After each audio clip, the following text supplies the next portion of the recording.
xafladda xidhitaanka sanad dugsiyeedka dugsiga hoose dhexe Iftin Primary School ayaa lagu qabtay isla xarunta dugsigaasi. Munaasabadan oo ahayd mid si heer sare ah loo soo agaasimay ayaa waxaa ka soo qayb galay marti sharaf aad u ballaaran oo ay ka mid yihiin xubno ka socota wasaaradda waxbarashada ee gobolka Awdal, waalidiin iyo marti sharaf ka socota ururka Idil. Munaasabadan ayaa waxaa soo agaasimay maamulka iyo macallimiinta dugsigaasi.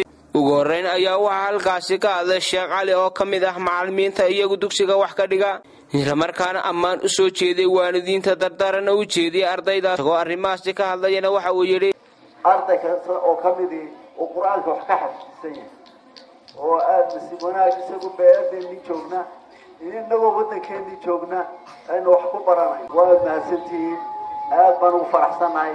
waxaan leenahay hawsha halkaanu ka sii wadno.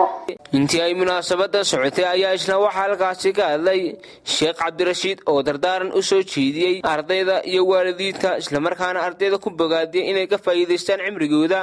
isagoo arrimahaasi ka hadlayna waxa uu yidhi waxaan kula dardaarmayaa dadka dhalinyarada weliba wiilasha iyo gabdhahaba inay juhdigoogaa sii wadaan oo ay ka midha keenaan ayna ka caajisin. fursad baad maanta haysataan, fursatul cumri baad haysataan.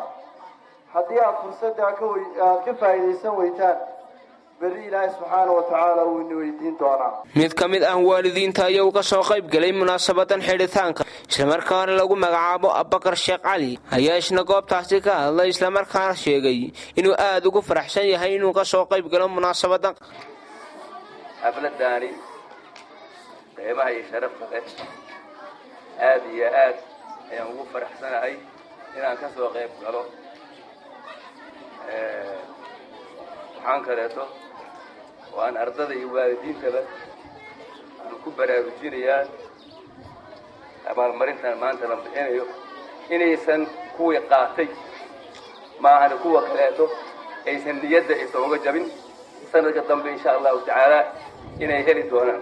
xasan daahir Sheekh Cabdilaahi waa maamulaha dugsiga hoose dhexe Iftin Primary School ayaa isna goobtaasi ka hadlay, waxaana uu sheegay in dugsiga hoose dhexe Iftin Primary School la aasaasay sanadkii 1998, sheegayna dugsiga hoose dhexe Iftin Primary School sanadkii 2004 uu noqday dugsi dhexe ayna ka qalin jabiyeen 2 dufcadood oo fasalada 8aad ah.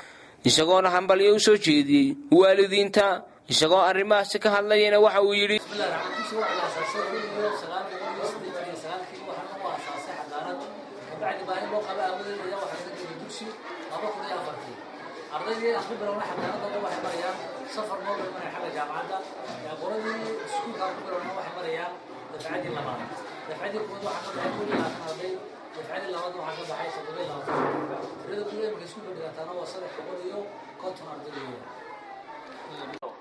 fasaxa dhinacna waa nimco ilmi waa uu nasanaya oo aqoon kale u kororsanaya, dhinaca kalena waa lugooyo mataqaana waxay keensanaysaa aqoontii la ilaawo. waalidiinta waxaan ka codsanayaa ilmaha labadaa bilood oo weliba madrasadii weynada rabadaana ay ku jirto in looga faa'iideeyo quraanka. waxay isna halkaasi ka hadlay xubin ka socotay wasaaradda waxbarashada gobolka Awdal. waayo macallinku kelidii wax ma qaban karo, maamulkuna kelidii wax ma qaban karo.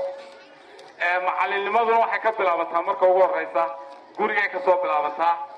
macallinka koowaad waa hooyada iyo aabbaha, macallinka labaad weeye macallinka dugsigu.